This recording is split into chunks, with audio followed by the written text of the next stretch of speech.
Ganda-ganda ni Ate Macy, oh. Weh, very pretty, Ate Macy. Thank you. You look like crying. Hi guys! Get ready with us! For today's video ay may event ako at isasama natin si Macy papuntang Panabo. Si Macy nakapag-ayos na siya ng buhok, magbibihis na lang siya ng nabili namin dito sa TikTok. So now, magsusuot na ng shorts si Macy. My totoy. I don't want to see my totoy. At eto yung top ni Macy na nabili namin dito sa TikTok. This is pang 3 months to 4 years old. But since petite si Macy, she is already 6 years old. Pero mostly binibili kong size pa atras sa kanyang edad kasi nga payat siya. So eto, kapag 3 months ka, mga nasa months old ka pa lang, magsisilbing dress ito.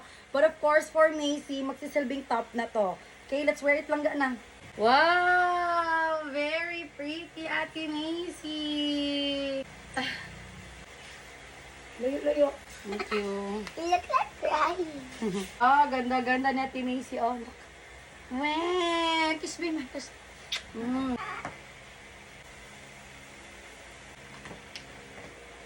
Backward.